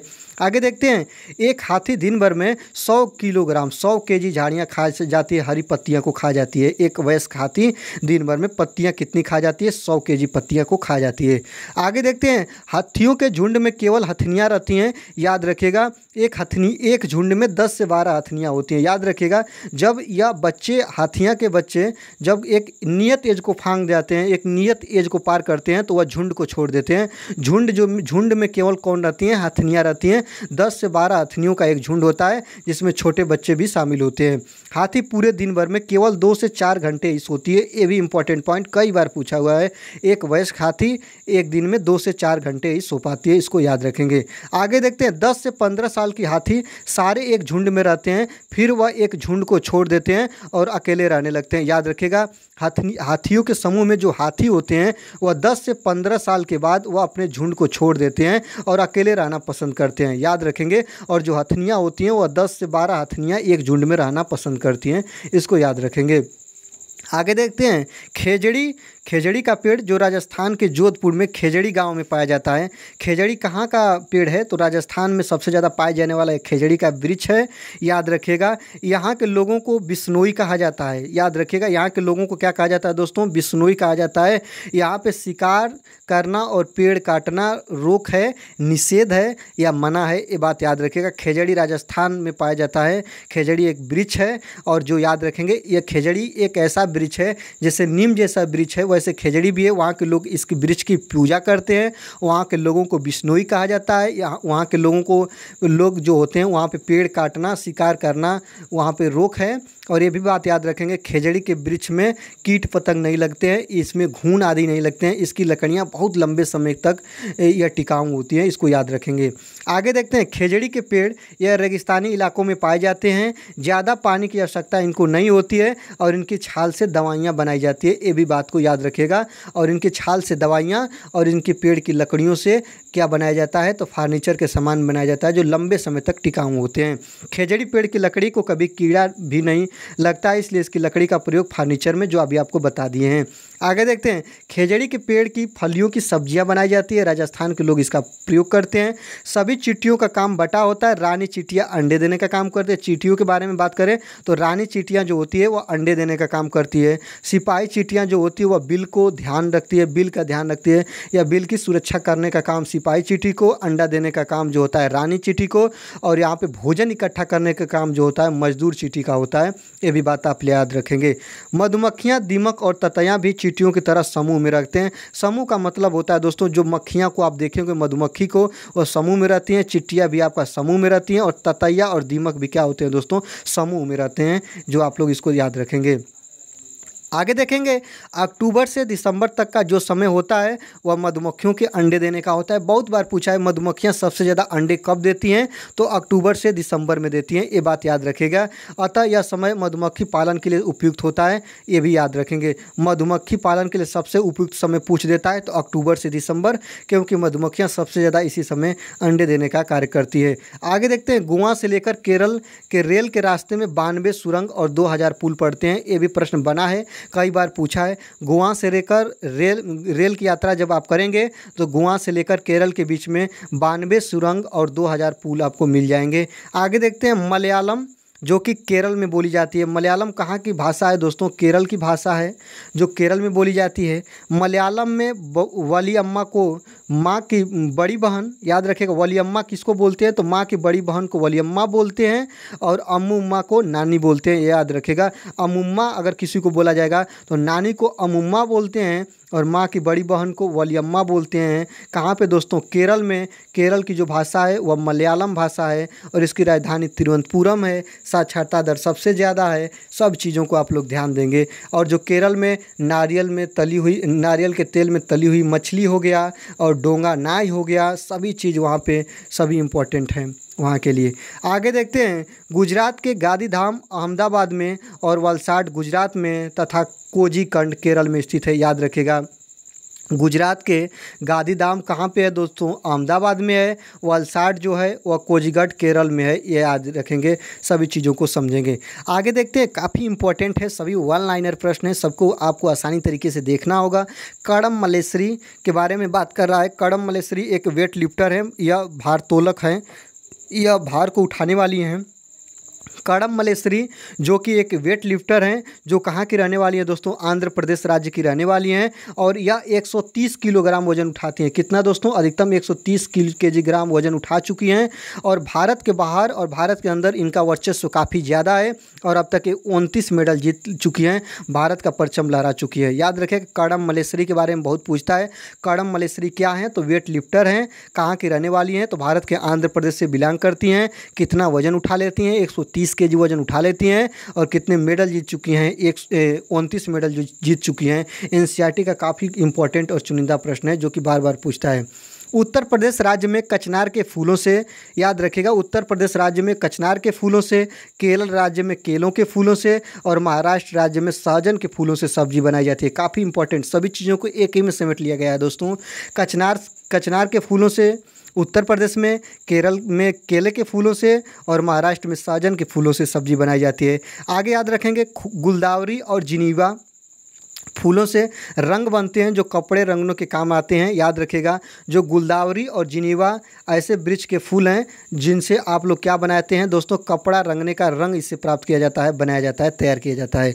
बिहार राज्य में मधुबनी नाम का एक ज़िला है दोस्तों, किसके लिए प्रसिद्ध है, तो यह दोस्तों आप लोग ध्यान दीजिएगा, त्योहारों के दिन घरों की यहाँ पे जो लोग होते हैं वह एक त्यौहार मनाते हैं। मधुबनी जो कि उत्तर प्रदेश राज्य का एक ज़िला, जो कि पीसे हुए चावल और रंग घोलकर, याद रखेगा, नील का प्रयोग करके रंग घोलकर चित्र बनाते हैं, ये याद रखेगा। मधुबनी ज़िला जो कि चित्रकारी के लिए प्रसिद्ध है, जो बिहार राज्य का ज़िला है। और मधुबनी चित्र के लिए प्रसिद्ध है, जो दीवारों पर नक्काशी की जाती है और पृथ्वी पर भी की जाती है। चावल को अलग अलग रंगों में रंग के और इसका एक अलग अलग प्रकार का क्रेज बनाया जाता है, अलग अलग प्रकार की डिजाइनें बनाई जाती है, जो बिहार राज्य का मधुबनी ज़िला इसके लिए प्रसिद्ध है दोस्तों। आगे देखते हैं, टेपियोका यह एक पेड़ की तरह होता है और यह केरल ज़मीन के नीचे उगाया जाता है। केरल राज्य में टेपियोका कहाँ पे उगाया जाता है दोस्तों, केरल राज्य में टेपियोका का कहाँ पे प्रयोग किया जाता है या कहाँ का यह प्रसिद्ध भोजन है, तो टेपियोका जो है वो केरल राज्य का, याद रखिएगा, एक प्रकार का पेड़ होता है जो ज़मीन के नीचे उगाया जाता है। इसका उपयोग ज़मीन के नीचे उगाकर इसका उपयोग करते हैं। मिट्टी में जब गोबर मिलाकर ज़मीन पर लिपाई की जाती है तो मिट्टी में कीड़ा नहीं लगता है और कीट पतंग इससे दूर रखते हैं। इसी कारण गोबर से लिपाई की जाती है, जो कहाँ पर की जाती है, राजस्थान राज्य में की जाती है, याद रखिएगा। चलिए अगला देखते हैं। काफ़ी लंबी वीडियो है दोस्तों, तो वीडियो को जरूर से जरूर, अगर वीडियो अच्छी लग रही है, यहाँ तक आप बने हैं तो वीडियो को लाइक करिएगा। वीडियो बहुत लंबी होगी, 300 प्रश्न का पीपीटी है। आगे देखते हैं, नीम और कीकर ऐसे वृक्ष है जिसकी लकड़ी के ऊपर दीमक नहीं लगते हैं और इनका प्रयोग फर्नीचर आदि बनाने में किया जाता है। याद रखिएगा, नीम हो गया, कीकर हो गया, इनका प्रयोग जो होता है, इनके लकड़ी का प्रयोग जो होता है फर्नीचर बनाने में, क्योंकि इनके लकड़ी में दीमक नहीं लगता है। और याद रखिएगा, और इसका नीम की जो लकड़ी हो गई, इस नीम की जो इसकी छाल हो गए, इनका हम लोग क्या करते हैं दोस्तों, औषधि बनाने में भी प्रयोग करते हैं, तो औषधि का भी प्रयोग होता है, इसको भी याद रखिएगा। आगे देखते हैं, गाजी खान जो एक जगह है, यह स्थान कहाँ का हिस्सा है दोस्तों, तो पाकिस्तान का है। गाजी खान जो कि एनसीईआरटी में इसका वर्णन है, काफ़ी इंपॉर्टेंट है, याद रखिए। गाजी खान जो कि पाकिस्तान देश का एक गाजी खान प्रचलित जगह है। आगे देखते हैं, सोहना गांव जो हरियाणा राज्य का हिस्सा है। सोहना गांव कहाँ पड़ता है दोस्तों, हरियाणा में पड़ता है। आगे देखते हैं, बेलबनिका गांव कर्नाटक का हिस्सा है। जो प्रश्न बना है उसी को लिया गया है दोस्तों, ये प्रश्न पूछे गए हैं। जैसे हरियाणा पूछ देगा कि सोहना गांव किस राज्य का प्रसिद्ध जगह है, तो याद रखेंगे हरियाणा का है। बेलबनिका कहाँ का है दोस्तों, कर्नाटक का है। आगे देखते हैं, कलचीड़ी जिसको इंडियन रोबिन कहा जाता है, कलचीड़ी को किस नाम से जानते हैं, तो इंडियन रोबिन भी कहा जाता है, जो पत्थरों के बीच घोंसला बनाती है। कहाँ बनाती है दोस्तों, पत्थरों के बीच घोंसला बनाती है। याद रखिएगा, यह घोंसला घास से बना होता है, इसका जो घोंसला होता है दोस्तों घास से बना होता है, याद रखिएगा। और इसके घोंसले में आप देखेंगे पौधों की नाजुक टहनियाँ, जड़ें, ऊन और बाल रहते हैं। याद रखिएगा, कलचीड़ी की बात कर रहा है, जिसे इंडियन रोबिन बोलते हैं। इसकी घोंसले जो होती हैं पत्थरों के बीच होता है और इसके घोंसलों में बाल हो गया, नाजुक टहनियाँ हो गई, ऊन आपको मिल जाएगा। आगे देखते हैं, कौवा पक्षी के घोंसलों में लोहे की तार और लकड़ी की शाखाएं जैसी चीज़ पाई जाती है। याद रखिएगा, कौवा जो होता है वह घोंसला बनाता है और कोयल जो होती है इसके घोंसले में अंडे देने का काम करती है। कौवा जो होता है पेड़ की ऊंची डाल पर भी घोंसला बनाता है, इसको भी याद रखेंगे। आगे देखते हैं, कोयल अपना घोंसला कहाँ बनाती है, तो कोयल जो होती है अपना घोंसला नहीं बनाती है, यह कौवे कौवे के घोंसले में अपना अंडा देती है। याद रखिएगा, कोयल अपना घोंसला बनाती ही नहीं है। यह कहाँ पे अपना अंडा देती है? तो यह अंडा देने का काम करती है, वह कौवे के घोंसले में करती है। आगे देखते हैं, फाख्ता पक्षी कैक्टस के कांटों के बीच या मेहंदी के मेड़ में घोंसला बनाते हैं। जो फाख्ता पक्षी हैं वह कैक्टस या कांटों के बीच या जो मेहंदी की मेड़ होती है उसमें घोंसला बनाने का काम करते हैं। सबसे इम्पॉर्टेंट एक बात और आपको बता दे रहे हैं, याद पड़ गया, दर्जिन पक्षी जो पेड़ों की पत्तियों को सील कर अपना घोंसला बनाता है। दर्जिन पक्षी, इसे अब दर्जी पक्षी के रूप में भी जानते हैं। आगे देखते हैं, गौरैया पक्षी भी घोंसला बना लेती है। गौरैया पक्षी कहाँ पर घोंसला बनाती है? तो अलमारी के ऊपर या आईने के पीछे। गौरैया पक्षी एनसीईआरटी के अकॉर्डिंग आईने के ऊपर और अलमारी के पीछे अपना घोंसला बनाती है। और याद रखेंगे, कबूतर भी अपना घोंसला बनाते हैं, जो खंडहर वाली आदि जगहों पे अपना घोंसला बनाते हैं, जहाँ पे कोई व्यक्ति रहता ना हो, या घरों की या पुराने महलों में या पुराने जगहों पे अपना घोंसला बनाते हैं कबूतर। ये बात याद रखेंगे। चलिए अगला देखते हैं। अगला है दोस्तों, अगला है कि बसंत गौरी पक्षी पेड़ की तने में छेद बनाकर उसमें अंडे रखती है। बसंत गौरी पक्षी जो होती है वह पेड़ की तने में छेद बनाकर उसमें घोंसला बनाती है। अभी आपको बताए हैं, दर्जन चिड़िया जो कलाकार चिड़िया होती है या कलाकार के रूप में इसे जानते हैं, जिसकी चोंचें नुकीली होती हैं। और याद रखिएगा, और यह पत्तों को सीकर इसको तैयार करती है और इसी थैली में अंडे देने का काम करती है, वह दर्जन चिड़िया है। आगे देखते हैं, शक्कर खोरा पक्षी जो किसी छोटे पेड़ या झाड़ियों की डाली पर अपना लटकता हुआ घोंसला बनाता है। ये प्रश्न बन जाता है कि लटकता हुआ घोंसला कौन पक्षी बनाता है? तो शक्कर खोरा पक्षी जो होता है लटकता हुआ घोंसला बनाता है, और इसके घोंसले में बाल, रुई और पेड़ की छाल पाई जाती है। आप लोग इसको याद रखेगा, कपड़ों का टुकड़ा भी मिल जाएगा। शक्कर खोरा जो एक प्रकार का पक्षी है जो पेड़ या पौधों की लटकती हुई घोंसला बनाता है, लटकता हुआ घोंसला बनाता है। बीवर पक्षी के बारे में बात करें दोस्तों, तो बीवर पक्षी में सभी नर बीवर अपने घोंसला बनाते हैं और मादा बीवर उसमें रहते हैं या उसमें अपना बच्चे देने का काम करते हैं, अंडे देने का काम करते हैं। इसको आप लोग याद रखिएगा। जो अंडे सेने का काम कौन करता है? मादा पक्षी। नर पक्षी केवल घोंसला बनाता है और मादा पक्षी उसमें रहने का काम करता है। आगे देखते हैं, बिल्ली के दांत नुकीले होते हैं जो मांस फाड़ने के काम आते हैं। याद रखिएगा, बिल्ली के दांत नुकीले होते हैं। पशु पक्षियों के दांत जो होते हैं वो चौड़क होते हैं, वो चबाने के काम आते हैं। याद रखिएगा। और जो शेर का दांत होता है वो भी नुकीला होता है। ऐसे ऐसे चीज़ों को आप याद रखिएगा। सांप के दांत होते तो नुकीले हैं, पर वो अपने शिकार को कभी चबाता नहीं है। क्या करता है दोस्तों? निगल जाता है, सीधे सीधे घोंटने का प्रयोग करता है सांप के दांत। सांप में 4 प्रकार के दांत पाए जाते हैं, ये भी आप लोग याद रखिएगा। आगे देखते हैं, गिलहरी के दांत हमेशा बढ़ते रहते हैं। गिलहरी के दांत हमेशा बढ़ते रहते हैं, इसलिए वह हरदम किसी न किसी चीज़ को काटने कुतरने का काम करती है अपने दांतों को घिसने के लिए। और याद रखिएगा, इसी कारण वह हर समय किसी न किसी चीज़ को घिसती रहती है, कुतरती रहती है। उसके दांत हमेशा दिन प्रतिदिन बढ़ते रहते हैं, इसको याद रखेंगे। आगे देखते हैं, नलमंडा जो कहाँ की जगह है दोस्तों? यह आंध्र प्रदेश की एक जगह है नलमंडा। यह काफ़ी इंपॉर्टेंट है, यह कई बार पूछा था तो इसको भी ले लिया गया है। आगे देखते हैं, ऑस्ट्रेलिया में एक पेड़ पाया जाता है जिसका नाम रेगिस्तानी ओक है। रेगिस्तानी ओक कहाँ का वृक्ष है दोस्तों? तो ऑस्ट्रेलिया का वृक्ष है। याद रखेंगे, ऑस्ट्रेलिया का वृक्ष है। कौन है दोस्तों? रेगिस्तानी ओक। यह बहुत लंबा होता है और इसके तने के अंदर पानी रहता है। जब वहाँ के पानी कम हो जाता है तो इसके तने के अंदर पाइप डालकर वहाँ की जनजाति पानी निकाल कर यूज करती है, रेगिस्तानी ओक। याद करेंगे। आगे देखते हैं, बिहू। बिहू क्या है? तो बिहू एक प्रकार का त्यौहार है जो असम राज्य का है। कहाँ का दोस्तों? असम राज्य का है, जो चावल फसल कटने पर मनाया जाता है बिहू। याद रखेंगे, बिहू असम राज्य का एक त्यौहार है जो वहाँ की धान की प्रजाति कटने पर यह मनाया जाता है। बिहू असम का प्रसिद्ध त्यौहार। इस त्यौहार पर असम में बिहू नृत्य भी मनाया जाता है। यहाँ के लोग बिहू नृत्य करते हैं, डांस करते हैं। आगे देखेंगे, बोरा और चेवा जो चावल की 2 प्रकार की प्रजाति है जो असम राज्य में खाई जाती है। कौन है दोस्तों? बोरा। और इसके बाद कौन है दोस्तों? चेवा, जो धान की एक प्रजाति है, जो असम राज्य की एक प्रमुख प्रजाति है। आगे देखेंगे, मुक्तापुर गांव जो आंध्र प्रदेश राज्य के पोचमपल्ली ज़िले में स्थित है। कहाँ पे दोस्तों? मुक्तापुर गांव की बहुत ज़्यादा वर्णन मिला। जो मुक्तापुर गांव कहाँ है दोस्तों? तो यह जो दोस्तों है आंध्र प्रदेश राज्य का पोचमपल्ली ज़िला है। याद रखेंगे, पोचमपल्ली ज़िला में पड़ता है। आगे याद रखेंगे, पोचमपल्ली ज़िले में ज़्यादातर परिवार बुनकर है और इसकी कलाकारी और इस बुनाई को पोचमपल्ली नाम से जाना जाता है। याद रखेगा, पोचमपल्ली साड़ी भी पूछ देता है, जो याद रखेगा कहाँ का है दोस्तों? पोचमपल्ली साड़ी साड़ी, आंध्र प्रदेश की ये साड़ी प्रसिद्ध है, ये भी बात याद रखेंगे। आगे देखते हैं, मलयालम में चिटप्पन को चाचा कहते हैं और कुजन्मा को चाची कहते हैं, याद रखिएगा। कुजन्मा को क्या बोलते हैं दोस्तों? चाली, चाची, और यहाँ पे चाचा को क्या बोलते हैं? चिटप्पन बोलते हैं मलयालम में। मलयालम जो है दोस्तों कहाँ पे बोली जाती है? केरल की ये भाषा है मलयालम, याद रखिएगा। आगे देखते हैं, अबू धाबी देश में रुपए को क्या बोलते हैं दोस्तों? अबू धाबी देश की जो करेंसी होती है उसको दिरहम बोलते हैं। क्या बोलते हैं दोस्तों? दिरहम बोलते हैं। और बांग्लादेश की जो होती है दोस्तों उसको क्या बोलते हैं? टका बोलते हैं। क्या बोलते हैं दोस्तों? टका बोलते हैं। आगे देखते हैं, चींटियाँ जो सूंघकर एक दूसरे के पीछे चलती हैं, मच्छर हमारे पैरों के तलवे की गंध और हमारे शरीर के गर्मी से हमें ढूंढते हैं। याद रखिएगा, जो चींटियों को आप देखते हैं, चींटियाँ एक लाइन में चलती हैं तो एक प्रकार का गंध छोड़ती हैं। सभी चींटियाँ एक गंध को सूंघते हुए आगे बढ़ती हैं। उसी तरह जो मच्छर होते हैं, आप अगर शांति से कहीं भी बैठे हुए हैं तो आपके शरीर के गर्मी से मच्छर आपको पहचान लेते हैं और आपके पास आपको काटने के लिए आते हैं।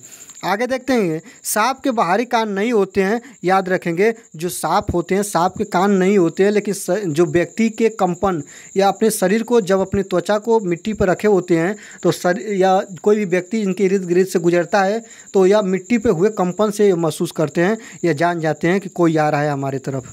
आगे देखते हैं, टाइगर अंधेरे में हमसे 6 गुना बेहतर देख सकता है। जो टाइगर होता है वो अंधेरे में मनुष्य से 6 गुना बेहतर देख सकता है। और टाइगर की जो मूछें होती हैं हवा में कंपन को भाप लेते हैं। जो इनकी मूछें होती हैं, या जैसे कोई व्यक्ति बोल रहा है तो इनकी मूछें पर जब उसका कंपन जाता है तो यह भाप लेते हैं किधर से आवाज़ आ रहा है, याद रखिएगा। और इनकी देखने की क्षमता सामान्य मनुष्य से 6 गुना ज़्यादा होती है दोस्तों।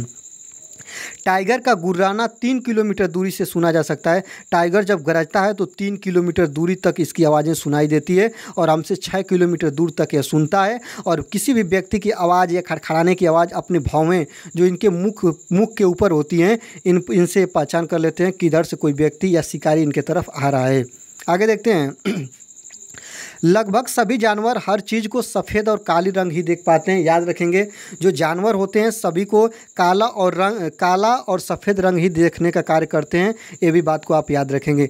आगे बात करेंगे, यह एक प्रकार का स्लॉथ है। स्लॉथ एक प्रकार का जानवर है दोस्तों जो भालू जैसा दिखता है और यह दिन में करीब 17 घंटे पेड़ों से उल्टा लटक कर सोता है। याद रखेंगे, जो भालू जैसा दिखने वाला या बंदर जैसा दिखने वाला एक प्रकार का जानवर है जो 17 घंटा पेड़ों पर लटक कर सोता है।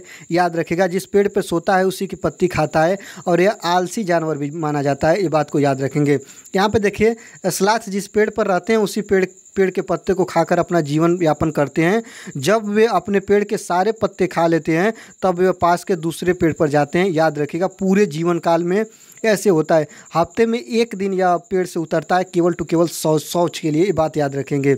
स्लॉथ अपनी पूरी ज़िंदगी, जो कि लगभग 40 वर्ष का इनकी ज़िंदगी मानी गई है, मुश्किल से 8 पेड़ों पर ही घूम पाता है दोस्तों। याद रखेगा, 5 साल तक एक ही पेड़ पर बिताने वाला यह स्लॉथ एक जानवर है जो कि भालू या बंदर जैसे दिखने वाला हो। ये बात याद रखेंगे। और इसके बाद मर जाता है। जिस पेड़ पर रहता है उसी पेड़ की पत्तियों को सेवन करता है।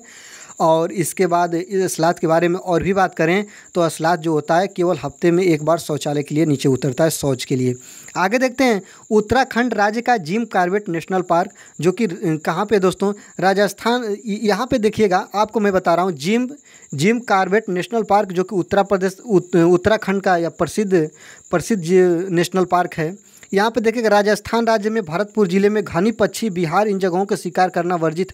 आप लोग देखिएगा, जब आपको इस चीज़ों को मिलेगा तो उत्तराखंड राज्य में एक जिम कॉर्बेट नेशनल पार्क है जो कि काफ़ी पुराना यहाँ पे एक नेशनल पार्क है। इसी तरह राजस्थान राज्य में बात करेंगे तो राजस्थान राज्य के भरतपुर जिले में घनी पक्षी बिहार है। घनी पक्षी बिहार, यहाँ पे शिकार करना रोकथाम है। और आप लोग ये भी बात करेंगे, जो घनी पक्षी बिहार है सभी पक्षियों का यहाँ पे संरक्षण दिया जाता है। उसी तरह उत्तराखंड राज्य का जिम कॉर्बेट नेशनल पार्क है। ये भी दोनों चीज़ों को आप याद रखेंगे। आगे देखते हैं, हमारे भारत देश में पाए जाने वाले सांपों में केवल 4 प्रकार के सांप जहरीले होते हैं। 4 प्रकार की प्रजातियाँ जहरीली सांप की प्रजातियाँ हैं, जो नाग हो गया, कुरैत हो गया, दुबैया हो गया और अफई हो गया। ये 4 प्रकार की जो दोस्तों नाग की जो प्रजातियां हैं, यह प्रकार की जहरीले सांप में इनकी प्रजातियां गिनी जाती है। आगे देखेंगे, नेफेंथिस एक प्रकार का पौधा है जो कहाँ पे पाया जाता है दोस्तों, यह मुख्य रूप से ऑस्ट्रेलिया और इंडोनेशिया में पाया जाता है। नेफेंथिस पौधा कहाँ पे पाया जाता है, बनता है प्रश्न। नेफेंथिस पौधा जो होता है ऑस्ट्रेलिया और इंडोनेशिया में पाया जाता है और भारत के मेघालय में पाया जाता है। याद रखिएगा, नेफेंथिस जो पौधा होता है यह कीटभक्षी पौधा कहलाता है और नाइट्रोजन की पूर्ति के लिए यह कीटों का सेवन करता है। याद रखिएगा, काफ़ी रोचक बात है। यह पौधा कीड़े मकोड़े या छोटे जीवों को शिकार करता है, यह अपने अंदर समा लेता है ताकि अपनी नाइट्रोजन की आवश्यकता को पूरा कर ले। यह भारत के मेघालय में पाया जाता है और अलग देशों की बात करेगा तो इंडोनेशिया ऑस्ट्रेलिया में पाया जाता है और दलदली स्थानों पे पाया जाता है। कहाँ पे दोस्तों, दलदली स्थानों पे पाया जाता है। आगे देखते हैं, स्विट्जरलैंड के जॉर्ज मेस्टल वैज्ञानिक थे जो 1948 में वेलक्रो बनाया था। वेलक्रो क्या होता है दोस्तों, जो आप देखे थे बैग में 2 पृष्ठों को सटाने का काम हो गया। जैसे सैंडल को सटाया जाता है ना दोस्तों, उसी को वेलक्रो वेलक्रो बोला जाता है। और वेलक्रो स्विट्जरलैंड के एक वैज्ञानिक है जिनका नाम है जॉर्ज मेस्टल, और याद रखिएगा 1948 में यह वेलक्रो की खोज किए थे। मेस्टल का प्रयोग जूतों और सैंडल पर चिपकाने के लिए किया जाता है। अभी आपको बताए हैं, सभी इंपॉर्टेंट, काफ़ी इंपॉर्टेंट है दोस्तों, इसका प्रश्न बन जाता है, इसलिए पूरी वीडियो आप देखिएगा। आगे देखते हैं, मिर्ची को पुर्तगाल देश के व्यापारी लोग दक्षिण अमेरिका से लाए थे। बनता है प्रश्न, मिर्ची का कहाँ से लोग लाए थे, तो मिर्ची को पुर्तगाल देश के व्यापारी लाए थे, या पुर्तगाल देश से दक्षिण अमेरिका से भारत लाए थे। याद रखेगा, पुर्तगाली लोग भारत में इसे लाने का काम किए। कहाँ से लाने का काम किए, तो दक्षिण अमेरिका से, ऐसे याद रखिए। आगे याद रखेंगे, भिंडी जो है वो अफ्रीका से, भिंडी कहाँ से लाई गई दोस्तों, भारत में अफ्रीका देश से। और यूरोप से क्या लाया गया, गोभी लाया गया। मटर कहाँ से लिया गया, चीन से लाया गया। और याद रखेंगे, जो देखेंगे यूरोप से गोभी और मटर, 2 चीज़ें देखिएगा, सॉरी, इसके लिए भिंडी अफ्रीका से, यूरोप से गोभी, और मटर चीन से सोयाबीन लाई गई। याद रखेगा। और मिर्चा जो है वह दक्षिण अमेरिका से लाया गया भारत में। आगे देखते हैं, अलबरूनी कहाँ का रहने वाला था। अलबरूनी जो उज्बेकिस्तान देश से भारत आया था। कहाँ से आया था दोस्तों, उज्बेकिस्तान देश से अलबरूनी जो था वह भारत आया था। यह क्या था दोस्तों, यह एक यात्री था। आगे देखते हैं, घड़सीसर क्या है, तो घड़सीसर यह एक तालाब है। क्या है दोस्तों, तालाब है जो जैसलमेर के राजा घड़सी जी ने बहुत ही शान से बनवाया था। याद रखेगा, पानी के संरक्षण के लिए। तो घड़सीसर क्या है दोस्तों, यह एक तालाब है। अलबरूनी कहाँ का रहने वाला था, तो उज्बेकिस्तान का रहने वाला था। यह क्या था, तो यह एक यात्री था जो भारत आया था। भारत के बारे में काफ़ी वर्णन किया है दोस्तों। आगे देखते हैं, मृत सागर दुनिया का सबसे नमकीन सागर है। यहाँ पे कोई व्यक्ति डूबता नहीं है। याद रखिएगा, सबसे ज़्यादा NaCl इसी में पाया जाता है, मृत सागर में, ये भी याद रखेंगे। यह लगभग 1 लीटर पानी में 300 ग्राम नमक पाया जाएगा। इसी कारण इसमें कोई व्यक्ति डूबता नहीं है। इसे बोलते हैं मृत सागर, डेथ सी इसे बोला जाता है, याद रखेंगे। और इसकी सहायक नदी जॉर्डन नदी को बोला जाता है। आगे देखेंगे, सिनकोना के पेड़ की छाल से मलेरिया की दवाई बनाई जाती है। सिनकोना एक पेड़ है जिसकी छाल से मलेरिया की दवाई बनाई जाती है। पहले तो लोग छाल को उबाल कर इस्तेमाल करते हैं, ये भी बात याद रखेगा। जिनको मलेरिया होती है आमतौर पर गांव या घरों में इसकी छालों से पेड़ मलेरिया जो बुखार होता है इसकी दवा बनाई जाती है, ये भी बात आप लोग याद रखेंगे। आगे देखेंगे, एनीमिया खून की कमी से होने वाला रोग है जिसमें हीमोग्लोबिन या आयरन की कमी से होता है। इसके उपचार के लिए गुड़, आंवला और हरी पत्तेदार सब्जियां खाना चाहिए। याद रखेगा, एनीमिया जो होता है खून की कमी से होता है, जिसे रक्त अल्पता रोग बोलते हैं। याद रखेंगे। और इसके कमी में आयरन की कमी होती है शरीर के अंदर, और इसकी कमी को दूर करने के लिए डॉक्टर जो होते हैं वो हरे पत्तेदार सब्जियां, गुड़, आंवला, ये सभी चीज़ों को खाने के लिए वे सुझाव देते हैं। आगे देखेंगे, रोनाल्डो रोस वैज्ञानिक थे जिन्होंने बताया था कि मलेरिया जो होती है वह मच्छर के काटने से होता है। रोनाल्डो रोस जो है वह मलेरिया की खोज किए थे, ऐसे आप लोग याद रखेंगे। यह एक भारतीय मूल के वैज्ञानिक थे, कौन, रोनाल्डो रोस, याद रखेंगे, जो मलेरिया बुखार की खोज किए थे जो मच्छर के काटने से होता है। सर्वप्रथम इन्होंने बताया था। अगर याद रखेंगे, मिजोरम राज्य यह भारत का उत्तर पूर्वी राज्य है। यहाँ पे मिजो भाषा बोली जाती है। मिजोरम में कौन भाषा बोली जाती है दोस्तों, मिजो भाषा बोली जाती है, याद रखेंगे। आगे देखेंगे, बछेंद्री पाल पहली भारतीय महिला थी जो कि माउंट एवरेस्ट पर चढ़ी थी। संसार की 5वीं महिला भी बन गई थी जो कि माउंट एवरेस्ट पर चढ़ी थी। माउंट माउंट एवरेस्ट की ऊंचाई 8848। भारत की सबसे पहली महिला जो कि माउंट एवरेस्ट पर चढ़ी थी माउंट एवरेस्ट है, और संसार की ये 5वीं महिला है जो माउंट एवरेस्ट पर चढ़ी थी। और माउंट एवरेस्ट की ऊंचाई जो है दोस्तों 8848 मीटर है, जो कि एनसीईआरटी के अकॉर्डिंग है, ये बात याद रखेंगे। चलिए आगे देखते हैं। माउंट एवरेस्ट पर्वत विश्व की सबसे ऊंची चोटी है। माउंट एवरेस्ट पर्वत जो है विश्व की सबसे ऊंची चोटी है, जो कि हिमालय नेपाल में स्थित है। कहाँ पे दोस्तों? यह जो हिमालय है नेपाल में स्थित है। नेपाल में इस सागर माथा के नाम से भी जाना जाता है, ये भी बात को याद रखेंगे। माउंट एवरेस्ट जो है दोस्तों यह हिमालय में है। हिमालय पर्वत को माउंट एवरेस्ट बोलते हैं, जो कि सबसे ऊंची चोटी है और नेपाल में स्थित है, ये भाई बात याद रखिएगा। और इसे नेपाल में सागर माथा के नाम से जानते हैं, ये बात को याद रखेंगे। सागर माथा के नाम से माउंट एवरेस्ट को जाना जाता है। कहाँ पे दोस्तों? नेपाल में। आगे देखते हैं। बछेंद्री पाल ने 23 मई 1984 को माउंट एवरेस्ट पर चढ़कर यह कीर्तिमान हासिल किया था। बछेंद्री पाल जो भारत की प्रथम महिला जो कि चढ़ी थी माउंट एवरेस्ट पर 23 मई 1984 को। आगे देखेंगे। गोलकुंडा के किले में सन 1518 से लेकर 1687 तक यह कुतुब शाही सुल्तानों ने एक बाद एक राजा किया था, याद रखिएगा, राज किया था। याद रखेंगे गोलकुंडा एक किला है जो 1518 से लेकर 1687 तक जो कि गोलकुंडा राज्य पे वहाँ के सुल्तानों ने राज किया था। याद रखेगा कुतुबशाही के सुल्तानों ने एक समय बाद इस पर पूरा राज्य किया था। आगे देखेंगे। How we found the earth is round यह पुस्तक किसकी है? लिंगमैन नामक व्यक्ति ने यह पुस्तक लिखी है। इस पुस्तक में यह बताया गया है कि सदियों से अलग अलग संस्कृतियों में इंसानों ने पृथ्वी के बारे में क्या क्या खोजा है। यहाँ पे 16 नहीं होगा दोस्तों, यहाँ पे होगा खोजा, याद रखेगा। How we found the earth is round यह एक पुस्तक है जो लिंगमैन ने लिखी है। इसके बारे में बताया गया है। इसमें क्या वर्णन है दोस्तों? भारतीय संस्कृति का वर्णन है। आगे देखेंगे। नील आर्मस्ट्रांग जो चाँद पर उतरने वाले पहले व्यक्ति थे, यह चाँद पर 1969 में उतरे थे। नील आर्मस्ट्रांग, याद रखेंगे। आगे देखेंगे। लेह लद्दाख में घर की निचली मंजिल पर खिड़कियां नहीं होती हैं, इसलिए छत बनाने के लिए पेड़ों के मोटे तने इस्तेमाल किए जाते हैं। लेह लद्दाख में जो घरें होती हैं इसमें खिड़कियां का प्रयोग नहीं होता है। इसमें जानवरों के बांधने का या भारी सामानों को रखने का कार्य और इसकी दूसरी मंजिलों पर रहने का कार्य किया जाता है। आगे देखेंगे। पश्मीना एक शाल है, याद रखिएगा। पश्मीना क्या है पूछ देता है, तो पश्मीना एक प्रसिद्ध शाल है जो कि 6 स्वेटर के बराबर गर्मी देती है। यह पहाड़ी बकरियों की खास नस्ल मैरिनो के बालों से बनाई जाती है, याद रखिएगा। ये लगभग 500 मीटर की ऊंचाई पर भी रह सकती हैं, याद रखेंगे। यादों पश्मीना एक शाल है जो 6 स्वेटर इतना गर्मी देती है। और वहाँ की, याद रखिएगा, वहाँ की एक प्रसिद्ध बकरी है जिसका नाम है मैरिनो, जिसकी बाल से बनाई जाती है, जो उसकी 6 बाल मनुष्य के 1 बाल के बराबर होती है, जो काफ़ी ऊंचाई पर ठंडी वाली जगहों पे ये बकरियां पाली जाती है, याद रखेंगे।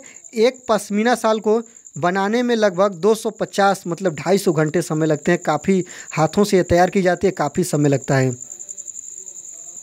चलिए अगला देखते हैं।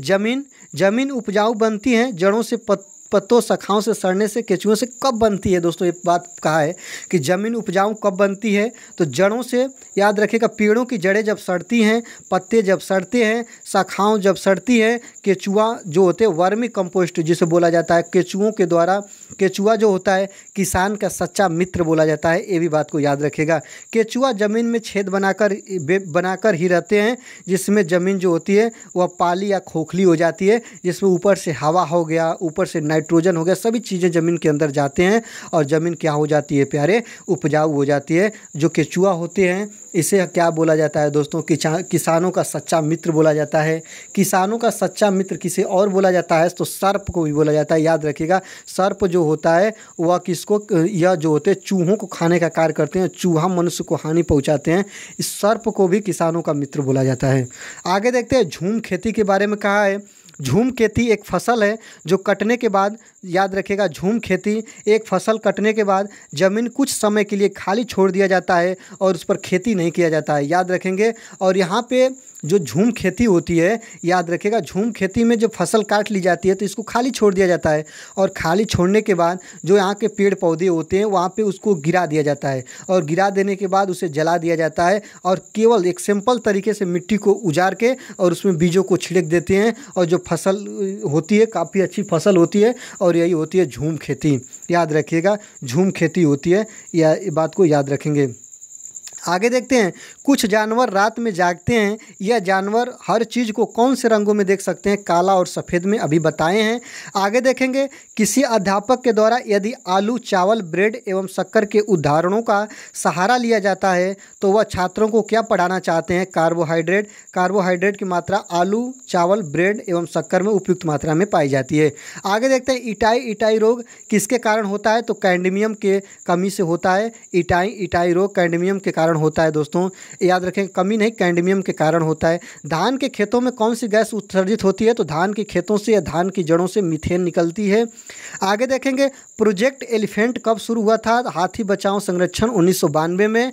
भूतापीय ऊर्जा किस प्रकार की ऊर्जा? नवीनीकरण या अनवनीकरण? तो याद रखेगा, भूतापीय ऊर्जा जो होती है नवीनीकरण होती है, अर्थात इसे खत्म होने पर पुनः प्राप्त किया जा सकता है। भारत में कुल कितना वन क्षेत्र है? भारत के भूभाग में 24.16% पर वन भू क्षेत्र पाया जाता है। भारत में सर्वाधिक सघन वन वाला राज्य कौन है? अरुणाचल प्रदेश है सघन वन वाला राज्य। सबसे ज़्यादा वन वाला राज्य जो है दोस्तों वह मध्य प्रदेश है। ये भी याद रखिएगा, समझिएगा।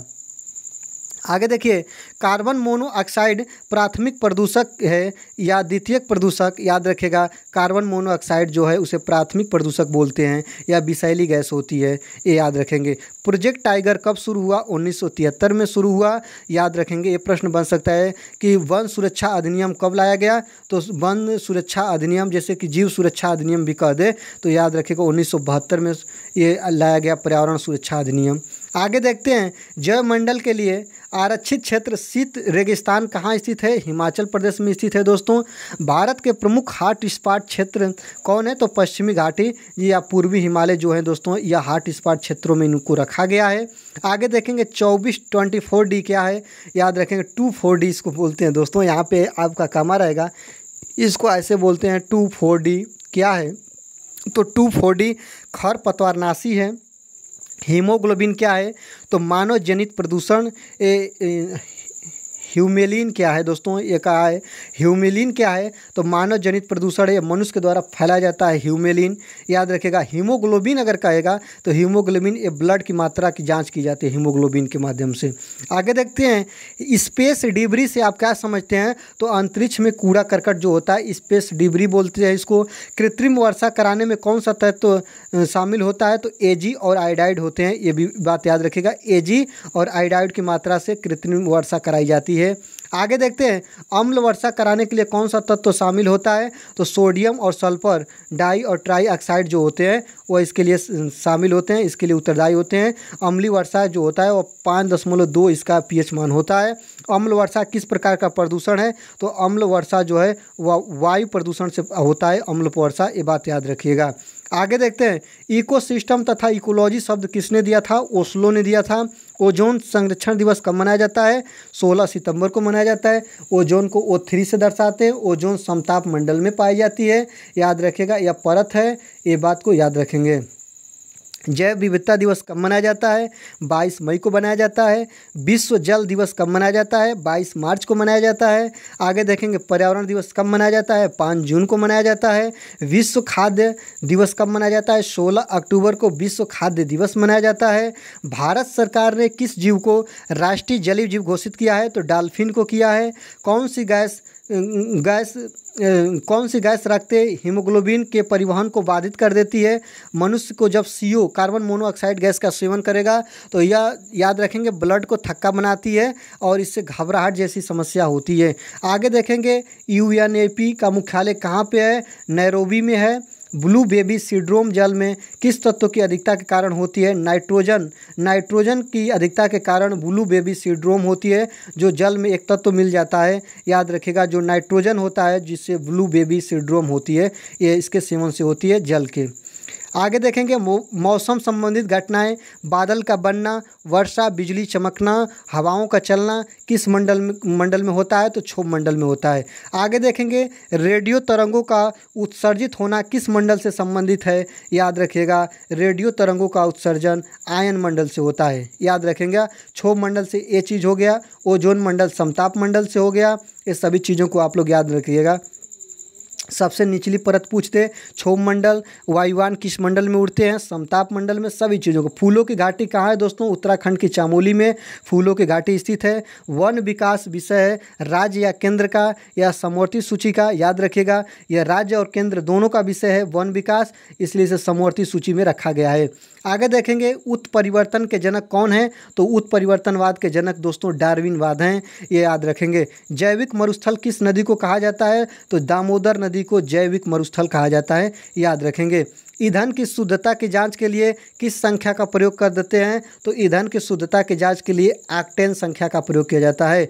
वन्य संरक्षण अधिनियम, वन्य जीव संरक्षण अधिनियम कब आया, तो 1972 में आया, ये भी बात को याद रखिएगा। वन्य जीव सुरक्षण अधिनियम मतलब वन के जीवों की सुरक्षा का यह अधिनियम लाया गया।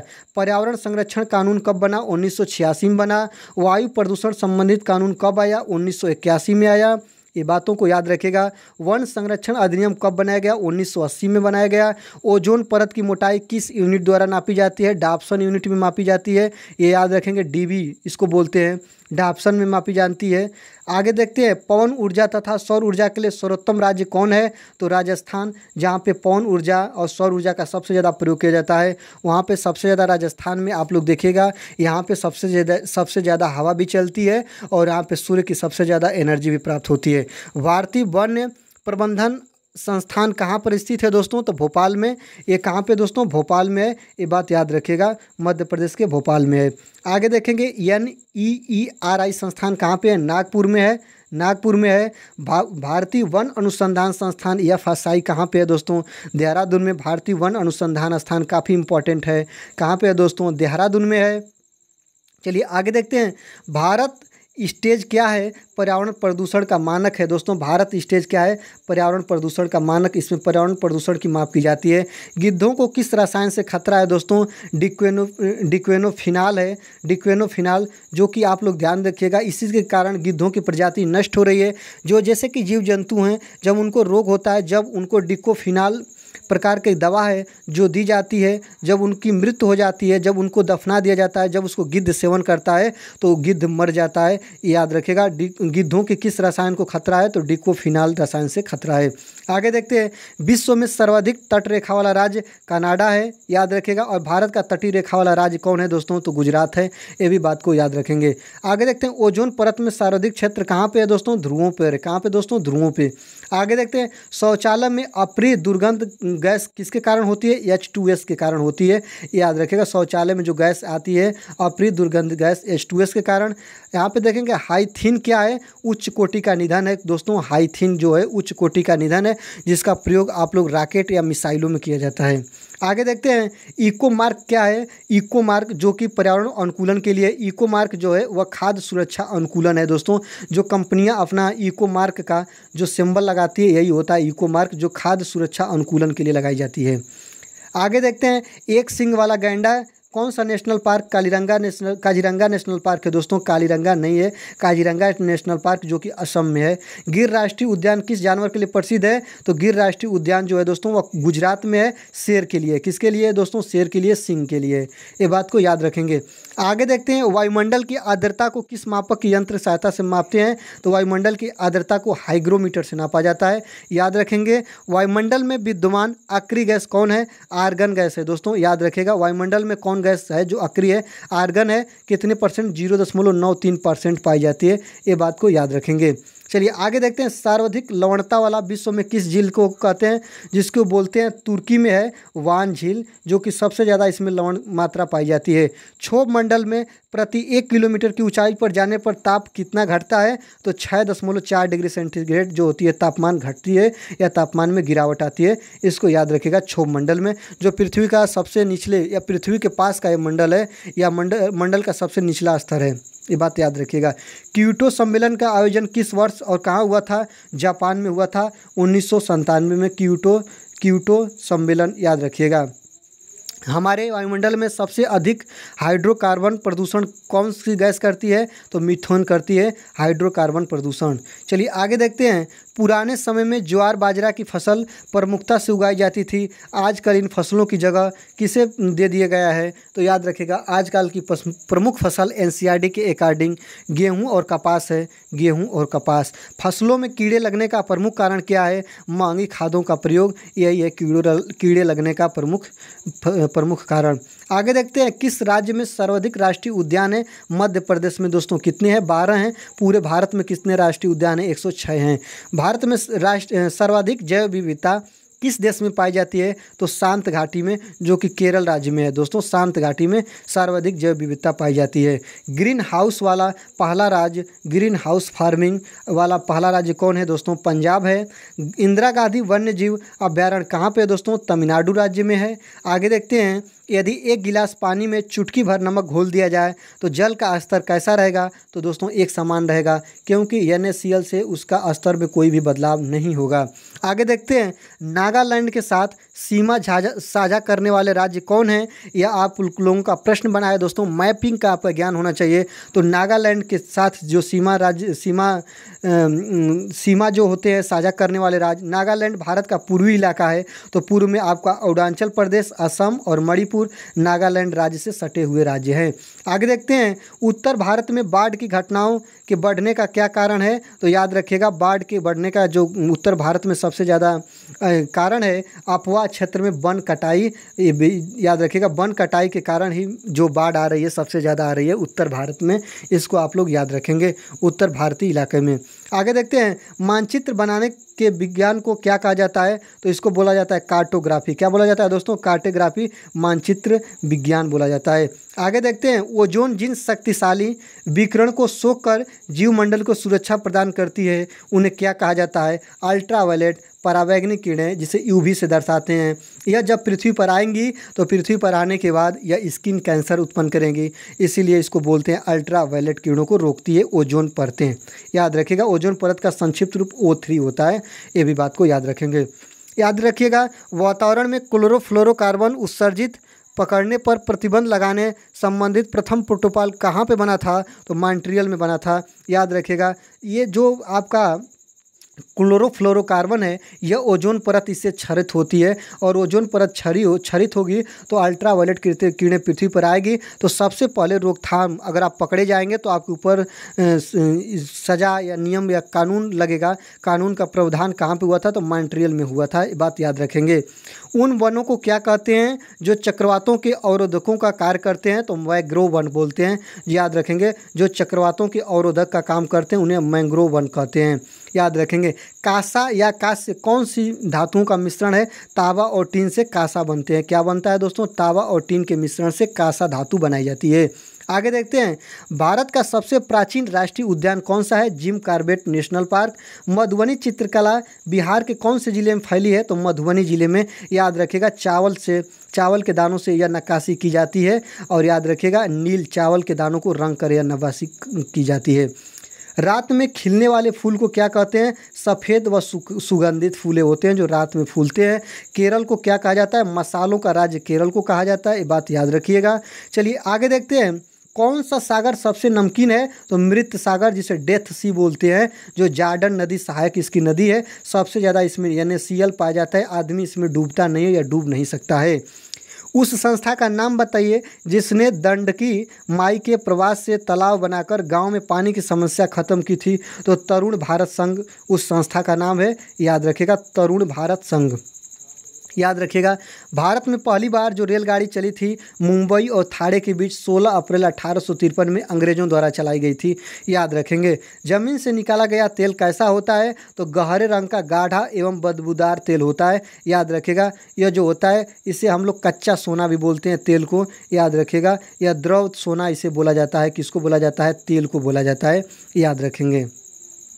आगे देखते हैं नेफेंथिस हमारे देश में किस स्थान पे है। मेघालय में नेफेंथिस एक पौधा है जो कि भारत के मेघालय में, या वहाँ पे देश की बात करेंगे ऑस्ट्रेलिया में, इसके बाद इंडोनेशिया में यह पाया जाता है, जो कि यहाँ दलदली स्थानों पे पाया जाता है। नाइट्रोजन की पूर्ति के लिए यह कीटभक्षी पौधा है, यह कीटों का सेवन कर लेता है। आगे देखते हैं पुराने समय में ज्वार बाजरा की फसल प्रमुखता से उगाई जाती थी। आजकल इन फसलों की जगह कौन लिया है? गेहूँ और कपास लिया है, अभी आपको बता दिए हैं। ब्रेल लिपि कितने बिंदुओं पर आधारित होती है? 6 बिंदुओं पर। अंधों के लोगों को पढ़ने के लिए लिपि होती है। जीभ पर 4 प्रकार की कितनी ग्रंथियां होती हैं दोस्तों? तो 4 प्रकार की, 4 तरह की ग्रंथियां, कुल 900 ग्रंथियां होती हैं जीभ पर, जो कि कड़वा, मीठा, तीखा सभी चीज़ों की पहचान कराती हैं हमें। संवेदित ग्रंथियां होती हैं, ये बात याद रखिएगा। तो प्यारे, बस आज की वीडियो में इतना ही। अगर आप इस अभिषेक एकेडमी के इस चैनल पे अभी नए हैं दोस्तों, तो आपसे रिक्वेस्ट करेंगे चैनल को ज़रूर से ज़रूर आप लोग दोस्तों सब्सक्राइब करिए, बेल आइकन को प्रेस करिए। वीडियो काफ़ी लंबी है, वीडियो को कई बार देखिए और अभिषेक एकेडमी का आप परिवार बनिए, हिस्सा बनिए। और तब तक के लिए धन्यवाद। ऐसे ही आपकी पीपीटी, लंबी पीपीटी आपके लिए लेकर आऊँगा। तब तक के लिए धन्यवाद। मिलते हैं अगले वीडियो में।